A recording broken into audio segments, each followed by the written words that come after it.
welcome back to my channel, and today is part... I actually don't even know what part it is. Part 8. Part 8 of What Would the Elves Wear If They Were Real, where I'm going to be making some attachable pockets. Something you may have noticed throughout all of the pieces of this Elvish wardrobe is that there are no pockets in anything. That is because I'm going to be taking inspiration from medieval and like 18th century, much of history's concept of attachable pockets. Basically, it's a pair of pockets that you tie around your waist so that you don't need to actually install pockets into every single one of your garments. Not only does this save you the time of needing to make pockets in every single garment, but it also means that you get to save materials because you only need enough to make one pair of pockets. Plus, a bonus, you can embroider them and make them look all snazzy, so that's fun. So before we start actually making these pockets, I'm going to show you the design that I came up with and explain to you why I designed it the way that I did. Here is the design that I've come up with. I decided to have these pockets be worn on the outside of your clothing, but in a lot of especially 18th century pockets, there would be a slit in the sides of your clothing, like your skirt, and then you'd wear the pockets underneath so that you could access them through the slits. Of course, this wasn't always the case. They definitely would also be worn over top of your clothes, so that's what I decided to do for this. This is for a few reasons, partly because when you wear them on top of your clothes, it's easier to take them off if you want to. Another reason is, if I'm gonna make these super pretty, I want you to be able to see them. So the idea for the shape is basically a rectangle that has rounded edges on the bottom, and there's a diagonal slit in them where you stick your hands in. I'd also like there to be a little flap going over the slit so that you can close the pockets if you want to. Then the outside of the pocket is going to be embroidered. I currently have no idea what I'm going to do for the embroidery, but we'll find out when we get there. I mean, I'll probably use my Elvish embroidery system that I came up with in part 6, but as far as like the shape and concept of the embroidery, I totally have no idea yet. There are two different options for the actual attachment aspect of these pockets. What I've decided to go with is the pockets will be actually attached to a string that I'm going to tie around my waist. But another way that you could do them is to have two little straps that are sort of looped over so you can slide them onto your belt. The reason I decided to go with the former is that it'll just be easier to take all of the pockets off instead of needing to unbuckle your belt and figure all that stuff out. I just thought it would be a little bit more convenient. I'm going to be making these pockets with this blue linen, but you could also make them out of like basically anything you want. You can make them out of leather if you wanted to. Oh, one more thing, the way that I'm going to attach the pockets to the string that ties around my waist, there's going to be a little channel on the top of the pocket where the string is going to run through so that the position of the pockets can be changed. So now that you have an idea of how these pockets are going to work, let's start drafting the pattern. To start the drafting, I took a piece of recycled paper from a failed printing and put my hand on it at a bit of an angle. Then I widely traced around my hand, creating sort of an oval. Then on that shape, I drew a diagonal line approximately 15 degrees from the top edge of the paper. Then I cut out the larger shape, ignoring the diagonal line.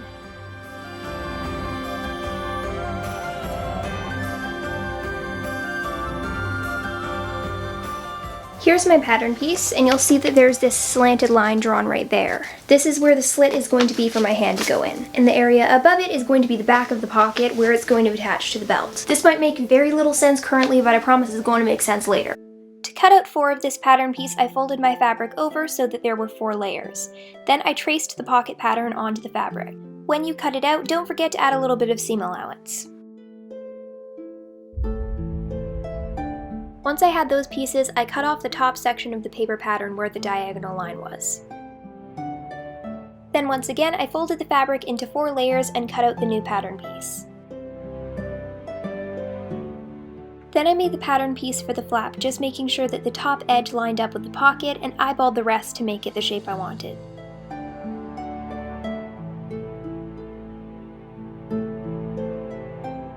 Alright, I have all the pieces cut out, and I'm going to show you how they're going to go together. So for one pocket, you have 2 of these. One of these is going to be embroidered and the other won't. Then you'll sew them all the way around right sides together, leaving a hole, and then you turn it right side out. Then the embroidery will be on the outside. So basically, it'll have one side that has embroidery and the other side is sort of a lining. You're also going to want to leave 2 little holes, one right here and one right here, because this is where we're going to make the channel to insert the string later. This is going to be sort of the back of the pocket. I'm actually going to pin this to my dress for a minute. Then you're going to do exactly the same thing for these 2 pieces. Then once this has become one piece, you're going to put it over top of this and do an invisible stitch all the way around the edge, leaving the top open to stick your hand in. Now I also have 2 pieces that are like this.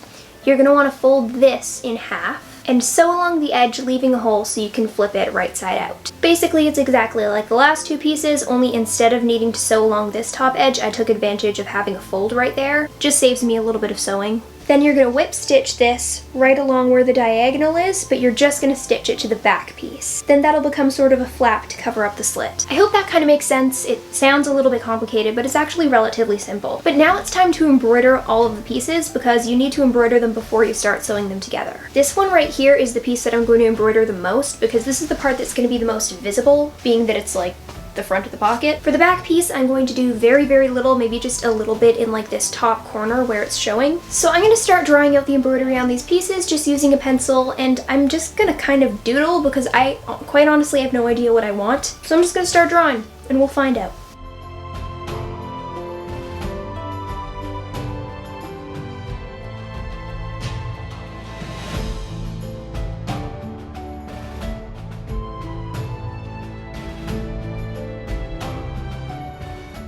If you want more details about this embroidery and exactly how I do it, click on the eye to go to the Elvish embroidery video.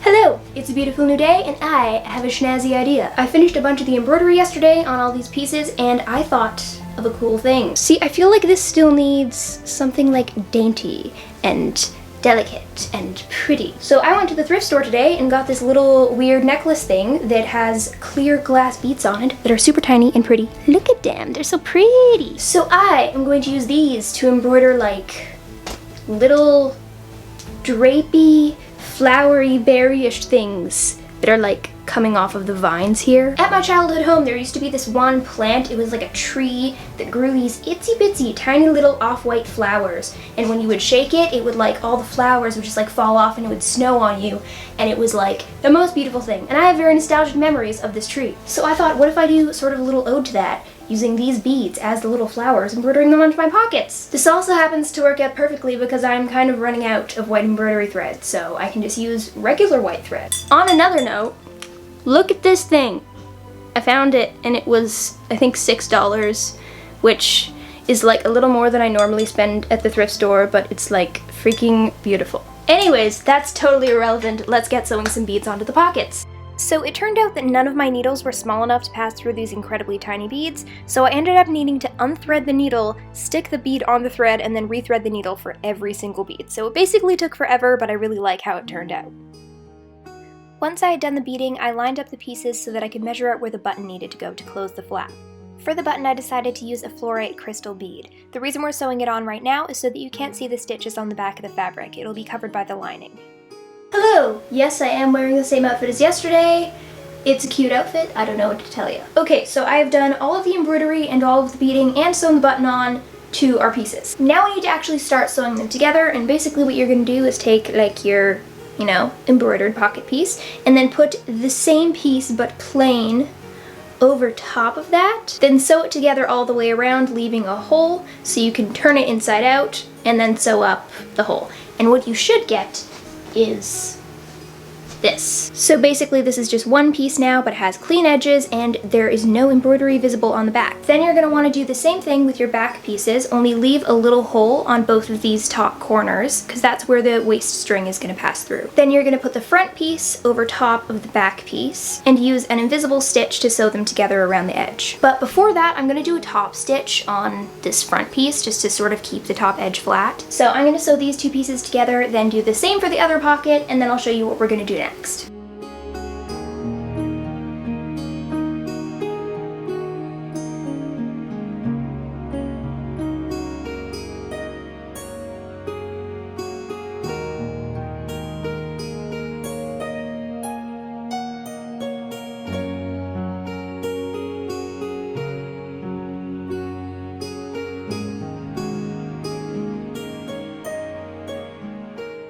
Alright, so now that I have the pieces sewn together, we're going to start working on the flap that goes over this. Here is my little flap piece. I'm going to fold it in half sew along this edge and leave a hole open so I can turn it right side out. Then I'll pin it to the back piece lining up with this diagonal and do an invisible stitch to attach it. When I do that invisible stitch, I'm going to try to only pick up this top layer of the back so that you can't see it on the other side. I'm also going to go in and use a few stitches to clean up these little holes where the string is going to go through. You can see that there are still a few little edges there that are sticking out that are raw, so I'm going to tuck those in and stitch them to make them stay.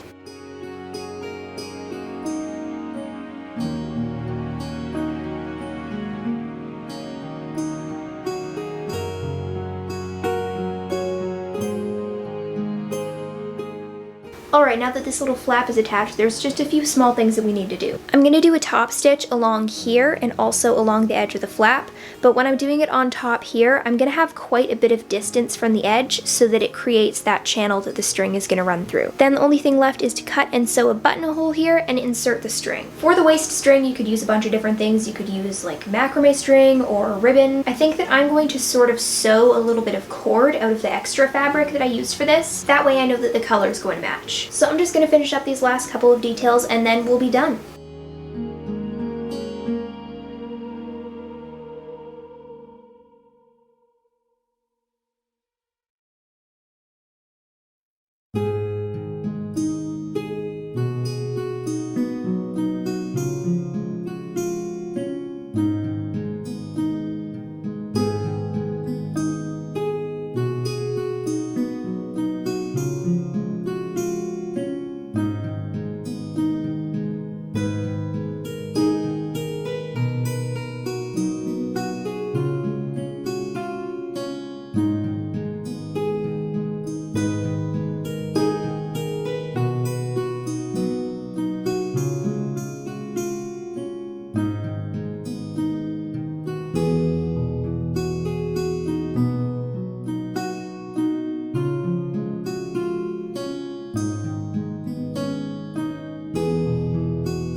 So that is the finished product of these Elvish pockets. I'm incredibly happy with how these turned out. I think that they make the whole look feel a lot more complete. I really like how all of the beading came out and the embroidery, and these are incredibly sturdy and also very practical. I don't know why people don't use attachable pockets today. They're so convenient. You could have any garment that doesn't have pockets and then you slap these bad boys on and suddenly you have pockets. It's amazing. I didn't really film how I made this cord stuff, but it's basically like making bias tape and then using invisible stitch to like sew it closed. And that took such a long time, you have no idea. So if you want the cord to match the material of your pockets exactly, then you can totally do this. Just be warned that it takes forever and you can also totally just use like ribbon or something. That being said, I do really like that the cord matches the pockets. While the outfit does feel a lot more complete now that we have the pockets, there are still many things that I have yet to make. Some of those things being stockings and shoes, and also some possible armor, like casual leather armor. Also, if you guys care, I could show you how to do some of my Elvish hairstyles. This is one of the much simpler ones, but I have a whole bunch of them. So I guess that's pretty much it. If you guys make some attachable pockets,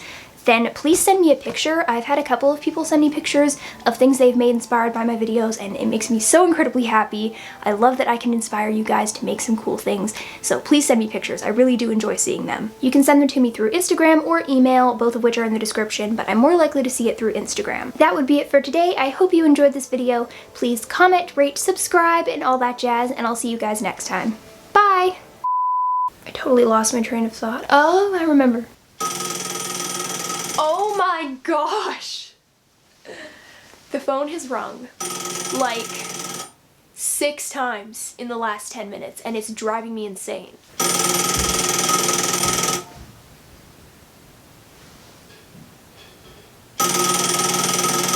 I feel like there's something more that I need to say, but I can't think of anything that I need to say.